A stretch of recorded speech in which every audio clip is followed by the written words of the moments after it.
Hi friends, welcome to AB Kovai சமையல். இன்றைக்கி கஷாயம் எப்படி பண்ணுறதுன்னு பார்க்கலாம். இது கோல்டு, ஃபீவர், காஃப் எல்லாத்துக்கும் ரொம்ப நல்லது.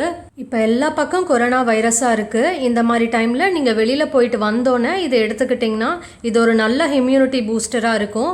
இது குழந்தைங்களுக்கும் கொடுக்கலாம். இது செய்கிறதுக்கு தேவையான இன்க்ரீடியன்ட்ஸ் என்னென்னு பார்க்கலாம்.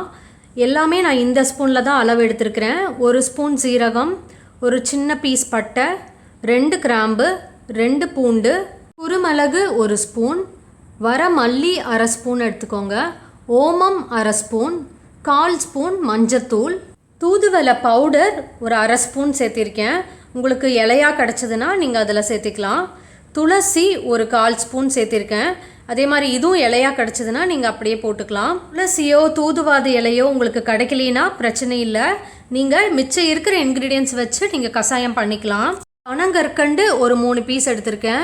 இஞ்சி ஒரு சின்ன துண்டு எடுத்துக்கோங்க. இவ்வளோதான். இப்போ கஷாயம் எப்படி செய்யறதுன்னு பார்க்கலாம். 1 கிளாஸ் தண்ணி சேர்த்துக்கோங்க.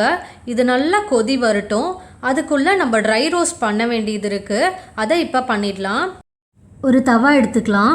இது நல்லா சூடானதுக்கப்புறமா நம்ம எடுத்து வச்சுருந்த ஓமம் அதில் சேர்த்துக்கோங்க.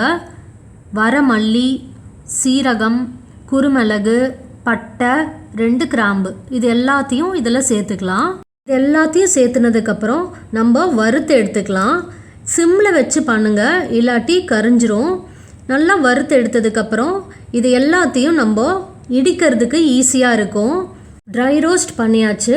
இப்போது இதை நீங்கள் மிக்சியில் போட்டு அரைக்கிறனாலும் அரைச்சிக்கலாம். நான் இதில் சேர்த்து இடிக்க போகிறேன். பவுடர் பண்ணி எடுத்தாச்சு. இப்போ இதை அந்த கொதிக்கிற தண்ணியில் சேர்த்துக்கலாம். இதை நீங்கள் சேர்த்துனோன்னே பொங்கி வரும். அதனால் நீங்கள் கொஞ்சம் சிம்மில் வச்சுக்கோங்க. மஞ்சத்தூள் 1/4 ஸ்பூன் இதில் சேர்த்துக்கோங்க. நம்ம எடுத்து வச்சுருந்த தூதுவளை பவுடர், துளசி பவுடர் எல்லாத்தையும் இதில் சேர்த்துக்கோங்க. இது ரெண்டையும் சேர்த்துனதுக்கப்புறமா நல்லா கொதி வரட்டும். நம்ம அடுத்ததாக எடுத்து வச்சுருக்க இஞ்சியும் பூண்டையும் இதில் சேர்த்து இடிச்சுக்கலாம். நான் பூண்டு தோலோடு தான் சேர்த்திருக்கேன், ஏன்னா தோலில் தான் நிறையா சத்து இருக்குது. இடித்து வச்சதை இப்போ நம்ம இதில் சேர்த்துக்கலாம். இதில் சேர்த்துட்டு நல்லா கொதி வரட்டும். வெத்தலை கிடச்சிதுன்னா நீங்கள் அதையும் இது கூட சேர்த்துக்கலாம். எனக்கு வெத்தலை கிடைக்கல, அதனால் நான் போடலை. துளசி, வெத்தலை, தூதுவளை இதெல்லாம் தான் கோல்டுக்கு ரொம்ப நல்லா கேட்கும், ரொம்ப எஃபெக்டிவாக இருக்கும். இதில் சேர்த்துக்கிட்டிங்கன்னா 3 பீஸ் பனங்கற்கண்டை இப்போ இதில் சேர்த்துக்கலாம். சேர்த்துட்டு ஒரு 2 கொதி விட்டிங்கன்னா போதும்.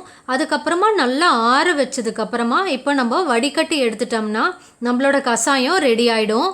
உங்ககிட்ட பனங்கற்கண்டு இல்லைன்னா நீங்கள் வடிகட்டி எடுத்துறதுக்கு அப்புறமா நீங்கள் தேன் கூட இதில் சேர்த்தி கொடுத்துக்கலாம். இதை நீங்களும் உங்கள் வீட்டில் ட்ரை பண்ணி பாருங்கள். உங்களுக்கு பிடிச்சா லைக் பண்ணி சப்ஸ்கிரைப் பண்ணுங்கள். கூடயே இந்த பெல் ஐக்கானையும் கிளிக் பண்ணிங்கன்னா நான் அடுத்து அப்லோட் பண்ணுற வீடியோ உங்களுக்கு ஆட்டோமேட்டிக்காக வந்துடும். தேங்க்யூ.